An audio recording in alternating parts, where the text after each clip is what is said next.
రెడీగా ఉండండి రా. అటు చూడు.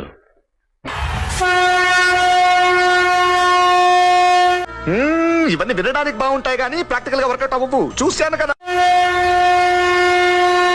కడాన మీద చూస్తే కుక్క కూడా భరించలేకపోయింది.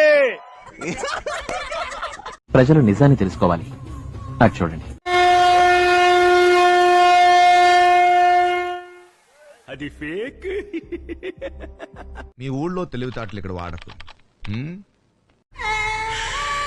అనవసరంగా ఏదో అటు చూడు బే.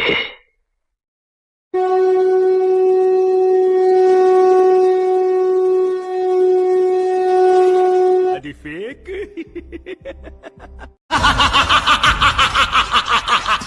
అట్లుంటది మా. ఇంకోసారి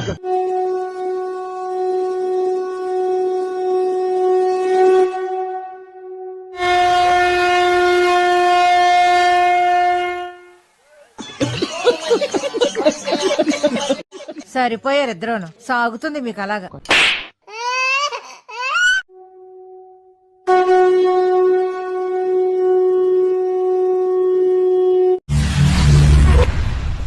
ఏమిటండి మీరు మాట్లాడేది? విమానంలో ఉన్నోళ్ళంతా ఎగురుతున్నామని అనుకుంటారమ్మా, కానీ నిజానికి విమానం మాత్రమే ఎగురుతుంది, మనం కూర్చుంటాం అంతే. ఇక్కడ ముందు ప్రతి అక్కకు నేను హామీ ఇస్తున్నాం, ఆ 2024 ఎన్నికలు జరిగే నాటికి మందనేది లేకుండా చేసిన తర్వాత నేను ఓట్లు అడుగుతానని చెప్పి ప్రతి అక్కకు చెల్లమ్మకు నేను మాటిస్తా ఉన్నా.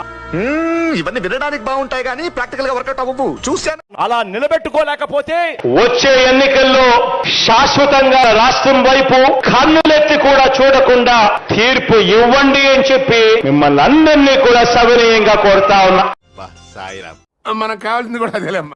నేను ఆ పేరే ఎత్తను కానీ ఎందుకు ఇవాళ ఉన్నది మాత్రం గవర్నమెంట్ కాదు. 4.5 సంవత్సరాల నుంచి ఈ రాష్ట్రంలో గవర్నమెంట్ లేదు. ఉన్నదల్లా ఎవరు అని చెప్పేసి అంటే దోపిడీకి అలవాటు పడినటువంటి బిజినెస్ వర్గం ఉంది. అతను నా గురించే మాట్లాడుతున్నాడు.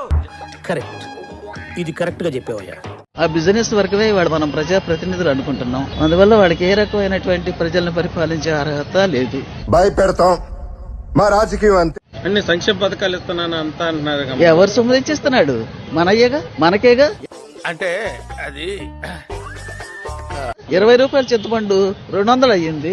60 రూపాయలు ఆయిల్ ప్యాకెట్ 200 అయ్యింది. మరి ఈ రేట్లన్నీ ఎవరు భరిస్తున్నారు? మనమే భరించుకుంటున్నాం కదా.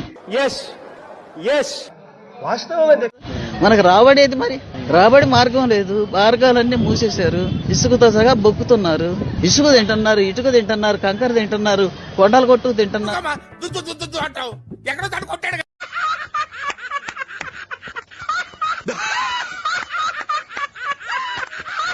కొండల మీద ప్యాలెస్లు కడుతున్నారు. ఎవరబ్బ సొమ్ము ఇదంతా?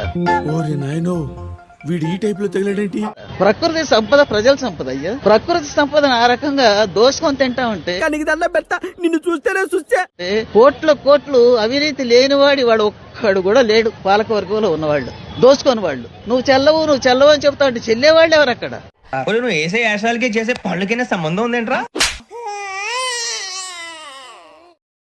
మోసం చేయడం, అబద్ధాలు ఆడడం, మా ఇంట వంట లేదని చెప్పి కూడా మరి